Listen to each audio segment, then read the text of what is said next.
देखिए, आज कांग्रेस पार्टी और हिंडनबर्ग दोनों मिलकर क्या चाहती है कि भारतीय पूंजी बाजार समूचा नष्ट हो जाए। पर भारतीय पूंजी बाजार और भारतीय निवेशक और भारतीय कंपनियां एक स्ट्रांग फंडामेंटल्स पर खड़े हैं। आज भी मार्केट में मात्र 0.07% की कमी हुई, इतना हाउल्ला करने के बाद। राहुल गांधी और कांग्रेस पार्टी का आज एक ही उद्देश्य रहा है कि मोदी विरोध के लिए वो वहां तक पहुंच चुके हैं कि वो आज भारतीय अर्थव्यवस्था जो निरंतर बढ़ रही है उसका विरोध करने पर आतुर है। क्या हम ये भूल गए कि किस तरह से कांग्रेस पार्टी का पुराना इतिहास है? भले ही वो कांग्रेस के संस्थापक हो, एओ ह्यूम से लेकर चाइनीज कम्युनिस्ट पार्टी के साथ कांग्रेस पार्टी ने क्या समझौता किया था। आज देश ये जानना चाहता है, देश ये जानना चाहता है कि कांग्रेस पार्टी का जॉर्ज सोरस के साथ क्या रिश्ता है। देश ये जानना चाहता है कि हिंडनबर्ग की रिपोर्ट आने के चंद सेकंड के बाद कांग्रेस पार्टी के नेता उस पर ट्वीट करने लगते हैं। क्या हिंडनबर्ग पहले कांग्रेस पार्टी को रिपोर्ट दिखाता है और फिर देश को दिखाता है?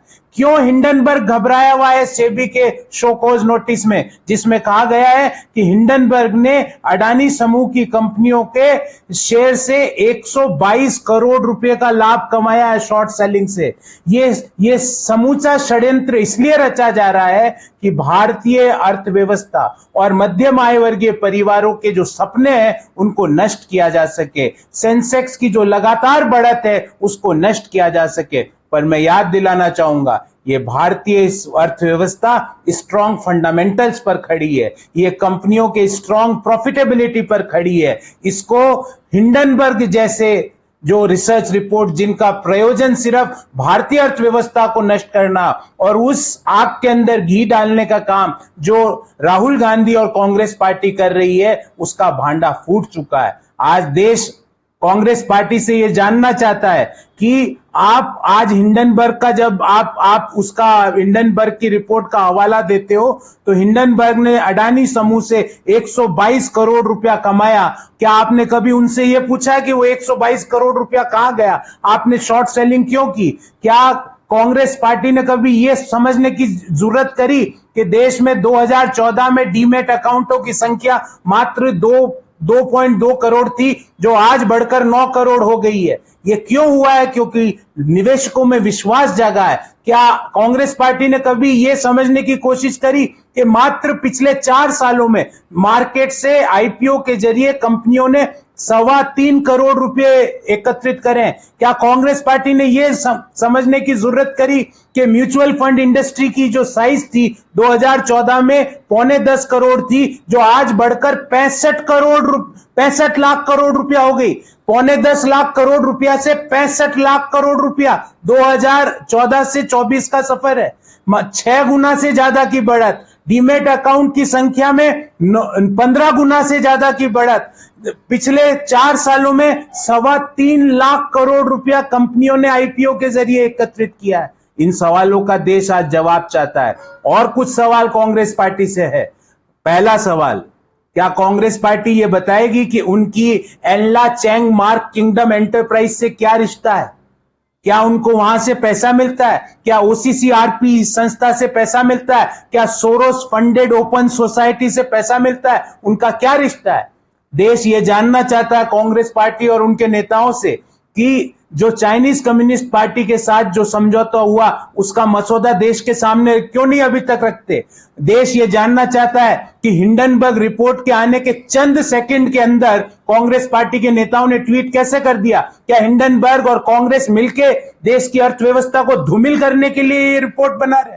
देश ये जानना चाहता है। और बहुत महत्वपूर्ण सवाल मैं आपसे आपके जरिए पूछना चाहता हूं कि प्रधानमंत्री मोदी जी का विरोध करते करते आज कांग्रेस पार्टी भारतीय अर्थव्यवस्था में वृद्धि का विरोध करने पर क्यों उतारू हुआ है? और कुछ सवाल मेरे पर्सनल सवाल है कांग्रेस पार्टी के नेताओं से। और मेरा पहला सवाल यह है कि राहुल गांधी जी ने जो चुनावी घोषणा पत्र में जो एफिडेविट दिया था 2004 में, उनकी संपत्ति कुल थी 55 लाख रुपए। आज वो 55 लाख से बढ़कर 20.5 करोड़ रुपया हो गई। मतलब 4 से 24 के बीच में 3,583% बढ़त। ये कैसे हुई? किन लोगों के कारण ये बढ़त हुई।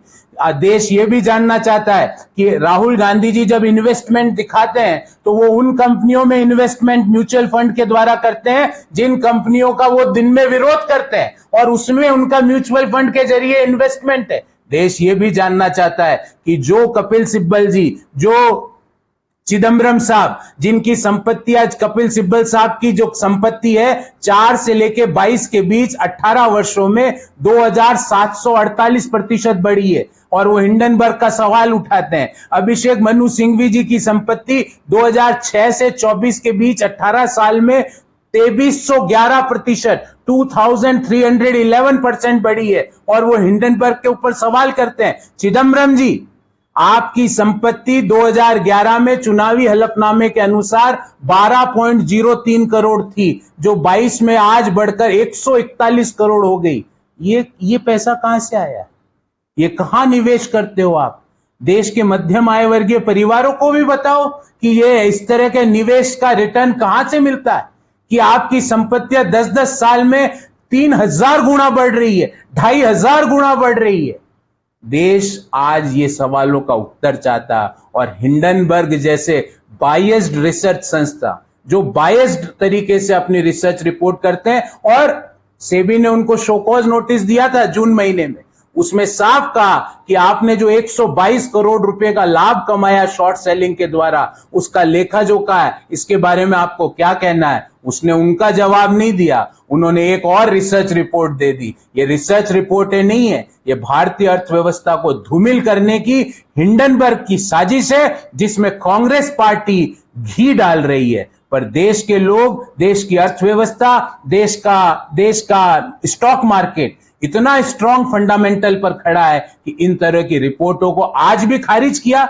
मार्केट मात्र 0.07% से गिरा, मोर और लेस हम कह सकते हैं सेम लेवल पर है। इस तरह की रिपोर्टों को मार्केट ने खारिज कर दिया। जिस तरह से देश के लोगों ने विपक्षी दलों को खारिज किया है, वैसे ही मार्केट ने हिंडनबर्ग और हिंडनबर्ग की आग को फैलाने वाले लोगों के षड्यंत्र को खारिज किया। देश सिर्फ यह जानना चाहता है कि हिंडनबर्ग का और कांग्रेस पार्टी का क्या रिश्ता है, कांग्रेस पार्टी और जॉर्ज सोरोस का क्या रिश्ता है, कांग्रेस पार्टी और चाइनीज कम्युनिस्ट पार्टी का क्या रिश्ता है। देश इन मसौदों के बारे में जानकारी चाहता है। अगर आप ये वीडियो YouTube पर देख रहे हैं तो हमारे चैनल को सब्सक्राइब करें और बेल आइकन को दबाना ना भूलें। अगर आप Facebook पर ये वीडियो देख रहे हैं तो हमारे पेज को लाइक करें।